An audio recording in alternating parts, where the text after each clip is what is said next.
देखो यहाँ पर क्वेश्चन नंबर 1 है तुम्हारा, पहला वाला क्वेश्चन है जैसे from a point P on the ground the angle of elevation of the top of 10 metre tall building is 30 degree. ठीक है, तो यहाँ पर क्या बोल रहा है कि from a point P on the ground the angle of elevation of the top of to angle of elevation की बात हो रही है और ग्राउंड है, कोई बिल्डिंग है। तो सपोज हमने ये बिल्डिंग बना दिया और एंगल ऑफ एलिवेशन कितना बता रहा है, 10 मीटर टॉल बिल्डिंग है। ठीक है, और यहाँ पर बोल रहा है एंगल ऑफ एलिवेशन कितना है तुम्हारा, 30 डिग्री है। ये पॉइंट है कोई ग्राउंड पर।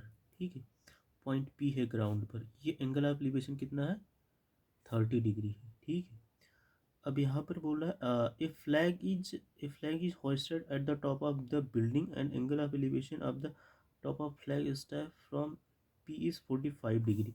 अब यहाँ पर अगर यहाँ पर इसने हमने क्या करा, एक फ्लैग लगा दिया, ये फ्लैग है। अब इसका एंगल ऑफ एलिवेशन कितना हो जा रहा है, 45 डिग्री। ये कितना हो जा रहा है, 45 डिग्री। ठीक है, अब find the length of the flag step. तो बेसिकली हमसे ये लेंथ पूछ रहा है, ये लेंथ पूछ रहा है। ठीक है, तो यहाँ पर ये फिगर समझ आया।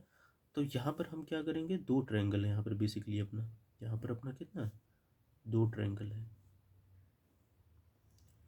ये कितना है, 30 डिग्री है, ये 10 मीटर है। ठीक है, और एक ट्रायंगल और है अपना, ये ये तो 10 मीटर है, लेकिन ये 10 + x हो जाएगा और ये एंगल 45 हो जाएगा। ठीक है, अब देखो यहाँ पर इसको हमने क्या माना, x माना, ये भी x ही होगा। सॉरी, इसको अगर हम y मानते हैं, इसको y मानते हैं तो ये भी y ही होगा, क्योंकि ये दोनों बेस का सेम है ना। अब ठीक है, सेकंड वाला क्वेश्चन देखो, यहाँ पर फिगर समझ है। मैं इसको इस वीडियो में सिर्फ फिगर ही बताऊंगा, बाकी सोल्यूशन आप वहाँ से जाके देख लेना। इसका सोल्यूशन डिटेल में सोल्यूशन बनाया हूँ मैं। सेकंड वाला क्वेश्चन कहाँ है, हाँ, when the angle of elevation of the sun becomes theta from phi। तो यहाँ पर क्या बोल रहा है, एंगल ऑफ एलिवेशन मतलब कोई सन है यहाँ पर।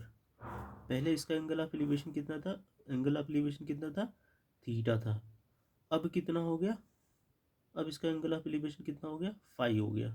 ठीक है, देन सैडो। अब देखो ये सैडो जो है इतना इंक्रीज हो जाएगा, क्योंकि भाई पहले सैडो इतना था, ये सैडो था पहले, पहले सैडो इतना था। अब लेकिन ये एंगल ऑफ एलिवेशन जैसे इसका फाई हुआ तो ये क्या हो गया, सैडो बढ़ जाएगा, ये इंक्रीज हो जाएगा। ठीक है, ठीक है, find the length of pillar. अपने को इसकी लेंथ बतानी है, एच, ये हाइट बतानी है। तो अगर हम क्या मान लें, इसको एक्स मानते हैं, इसको वाई मान लेते हैं। तो यहाँ पर देखो दो ट्रायंगल हो गया बेसिकली। एक ट्रायंगल तो ये हो गया अपना, ये थीटा होगा, यहाँ पर एच और वाई हो गया। और दूसरा वाला ट्रायंगल क्या होगा, ये एच और एक्स प्लस वाई हो जाएगा, ये फाई हो जाएगा। ठीक है, समझ आया। अब तीसरा वाले क्वेश्चन में देखते हैं, बाकी डिटेल में आप वीडियो आप जाके वहाँ से देख लेना।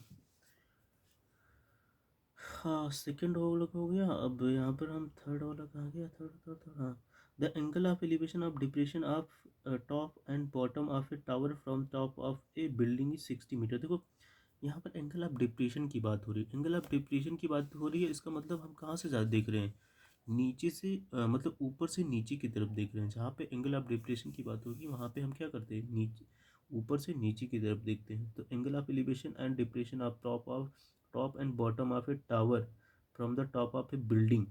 तो बेसिकली हम बिल्डिंग से देख रहे हैं ना, तो बेसिकली यहाँ पे बिल्डिंग कौन होगा भाई, अगर कोई इंसान है सामने वाले इंसान को देखता है तो बेसिकली जो जिसको देख रहा है वो लंबा होगा। ठीक है, अगर ये लंबा नहीं होगा तो उसको देख ही नहीं पाएगा, उसको टॉप देख ही नहीं पाएगा।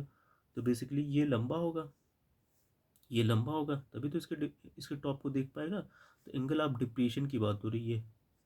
ठीक है, the angle of elevation and depression of the top and bottom of a tower. तो इस the angle of elevation and depression of the top and bottom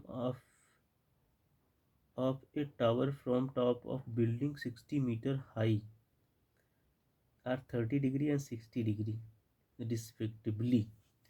Angle of elevation and depression of the top and bottom of a tower.